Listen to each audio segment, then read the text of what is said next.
You know, a lot of third-party logistics companies, 3PLs, make some very basic mistakes when they're applying to requests for tender, requests for proposal. Would you like to know what they are? Well, this week, that's coming right up.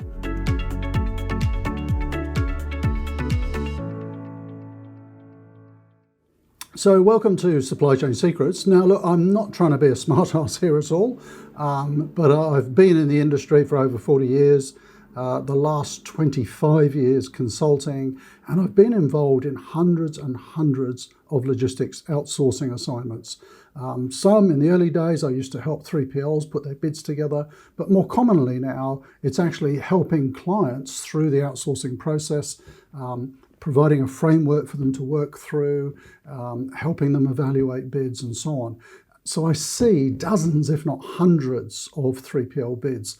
And it's surprising, you know, from the largest companies to the smallest, there's some really basic mistakes that are made. So let me share those with you. So if you're a 3PL company, and look, these are going to apply if it's just freight that you're bidding for, or freight and warehousing. But let me share these tips, and I'd be very interested below to see if you think they're relevant or if you've got some other tips to share. So number one, timing. I don't know why it is, but companies never seem to allow enough time to go through an outsourcing process properly. Now, we could argue about how long that takes. I would generally say you've got to allow at least 3 weeks for the 3PLs to put a bid together. Obviously, depending on the size of the contract, it could be 3 months on a very complex, large one. But I don't know why it is. So many companies outsourcing always seem to think, you know, oh yeah, we're going to go through this process, and they delay and delay. And when it comes to actually going through the outsourcing framework, they just don't leave enough time. And so you have to be very time conscious as the 3PL. You may not have as much time as you want for whatever reason. And as soon as you get that bid, you need to start going through it very carefully so that you can plan ahead how you're going to put that bid together. So as an example, we were involved, so I own a consulting company called Logistics Bureau. We're involved in outsourcing bids all the time.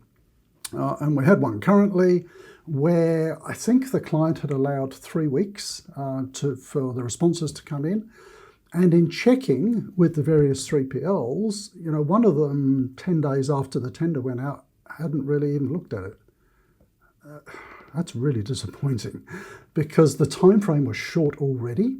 So what I would say in terms of the time frame, get someone who knows what they're doing to go right through the bid as soon as it arrives, looking for anything that's going to trip you up, that's going to take time to put together, so that at least you can start thinking about the time frame of who's going to put it together and what needs to be put together. So don't kind of leave it sitting on the desk like, oh yeah, you know, we've got 6 weeks, we'll get to it, because there could be some stuff in there which is going to take a while to put some thoughts together. So number one, timing, get right into it.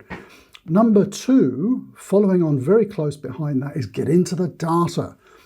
If a company knows what they're doing, along with the request for tender, request for proposal documents, there's going to be a fairly substantial data pack.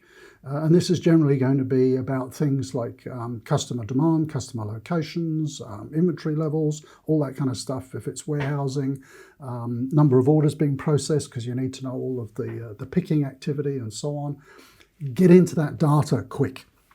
So get one of your solution designers or data analysts to get into that data and start looking to see if it makes sense, run some sanity checks on it. Because again, you don't want to be a few days out from submitting the bid and then suddenly you find, hang on, this doesn't make sense. You know, they've got 10% returns, or are their orders really this small? And you don't want to be caught at that point where it's a bit embarrassing to ask questions. So get into the data quick and make sure that you understand it, and that if there's, you know, any issues with the data, you can get back to the client. So that brings me on naturally to number three. Ask questions. So many people responding to these tender documents don't really ask many questions. And that raises a concern in the company's mind, in the client's mind, because are they interested? Do they understand what we're asking for?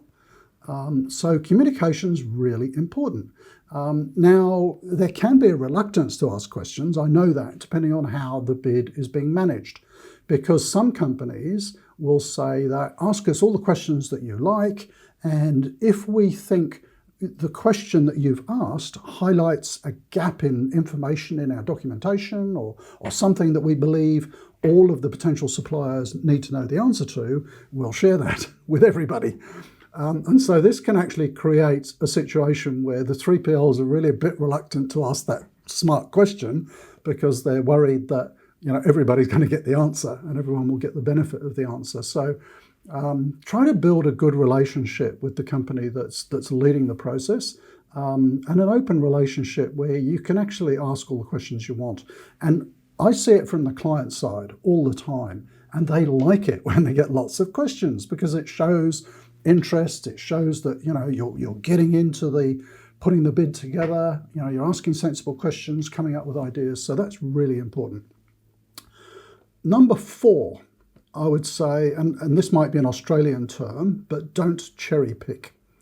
So let me pick an example. Let's say that, so I'm based here in Australia. Let's say we're outsourcing a national warehousing contract and we want warehouses in all states.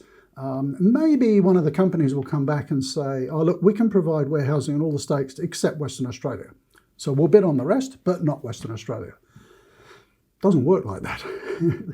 If the client has asked for a national warehousing solution, that's what they want. And if you're going to be putting a bid in that says we can do part of it but not this bit, it's probably going to knock you out of contention. So either you're going to go back to the client, having looked at the document, and say, yeah, we would love to do it, but we can't cover this region, so we'll decline. Or you can find a workaround. Is there someone else that you can work with, partner with? Is there some other way that you can fill that gap in capability? But the big message is when the client in the documentation is saying, we want all of these things, it's really best not to cherry pick. So another example might be if they want ambient, chilled and frozen distribution. Oh, we're happy to bid on the ambient and the chilled, but we don't really do frozen. They're asking for all 3 temperatures, so it's probably going to knock you out. So don't cherry pick, really important thing. And that's another way of looking at that is make sure that your bid conforms to what the client's looking for. And don't be afraid, up front to say, look, I'm really sorry, but we can't provide services in that region, or, we don't do frozen distribution. No one's going to think bad of you. That, they like an honest response. And in fact, in the client's eyes, your standing is raised. Oh, that's great. These guys haven't tried to pitch for something that they're not capable of. They're seen as good, honest people. So don't cherry pick. Number 5, make sure you have a very clear response. So generally, when RFTs and RFPs go out, there's a very clear structure that you have to follow to put your response in. I know it can be annoying and frustrating. I run a consulting company. I'm on the other end of it too. A lot of large companies and government organisations are very prescriptive on how they want your proposal to be submitted.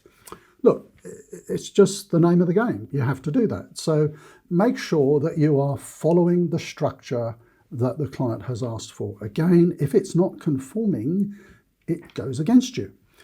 So double check that. I would always get a couple of people to go through it and check the format of how we're going to respond. Make sure that your solution matches what they're asking for.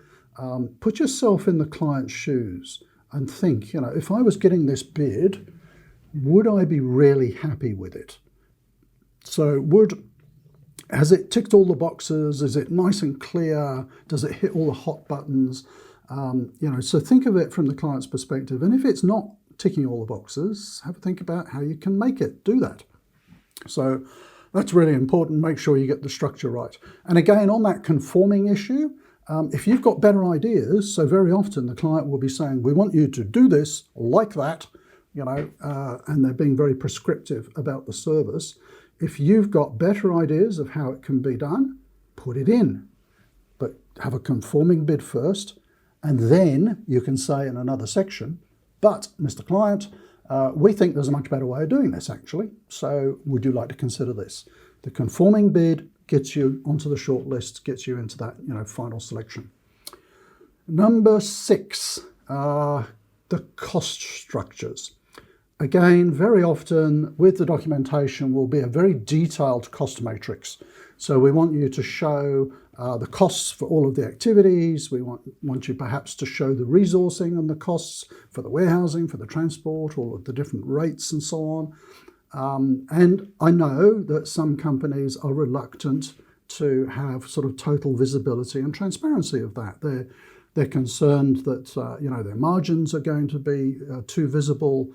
They might be concerned that head office allocations could be seen as excessive, all sorts of things. All I would say is, if that cost matrix is not clear to the client, it will ring alarm bells, because they're going to go through a fairly rigorous check. Well, they should be. What I do always when I'm working with clients on these sorts of things is I almost put together a dummy bid. So whilst we're waiting for all of the potential suppliers to put their bid in, let's say it's for warehousing, I'll get my team to do a bid as if we were bidding for it as well. So we would analyse all of the throughputs and the inventory, and we'll come up with our own warehouse costing.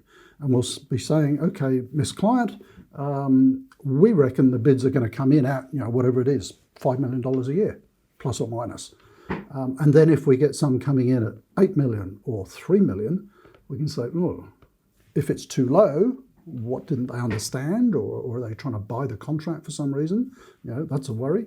If it's too high, we're going to go through that cost matrix and start to look at, productivity rates and resources and things like that. So the client's going to go through all of that in a lot of detail. So make it easy for them to understand how you've resourced and costed your particular solution. Number 7, what do you reckon number 7 might be? Okay, this is a bit of soul searching, and I would suggest that you need to ask yourself, is this contract right for us? Is this a good fit? Because not all potential clients are well versed in the potential suppliers in their marketplace, in their industry, and it could be that they've approached you to say, whatever it was, maybe we want you to do frozen storage of foodstuffs and distribution and so on, and you don't really do frozen. You maybe want to get into the market for frozen, but is this the right time for you? Don't be afraid to sort of go back to the client and say, look, thank you for inviting us to this. We're honoured to be invited, but we really don't think it's a good fit for us because, maybe we're just getting into the frozen market and we don't think that we can, we've got the capacity for you or whatever. You can come up with a valid reason for that. But much better that than try to bid for something that you're not really suited to. So there we go, 7 tips for 3PLs bidding on RFTs. I'd love to hear any other tips that you've got to share in the comments below, but let's just quick recap on those 7 tips. Timing, get into it as soon as you get to the document. Make sure there's no surprises in there for you. Get into the data, make sure you understand that straight away. Ask questions, lots of questions, show interest. Dig into, the detailed questions that you need answers to. Don't cherry pick. Bid for the whole thing or not at all. You could put in a non-conforming bid if you need to. Have a very clear response that follows the structure that the client's asked for. Make sure your costs and resources are visible if they've asked for that. And lastly, is it right for you? Is this the right sort of contract? So there you go. I've seen those sorts of errors. You might think, hang on, this is all really basic. I've seen those sorts of errors many, many times in the last 25 years. And there's no need to make those sort of very fundamental mistakes. It's making it harder for you, it's making it harder for the client. So 7 quick tips. If you want some further information on logistics outsourcing, there's plenty on this channel, there's plenty on our blog. I'll put those links down below.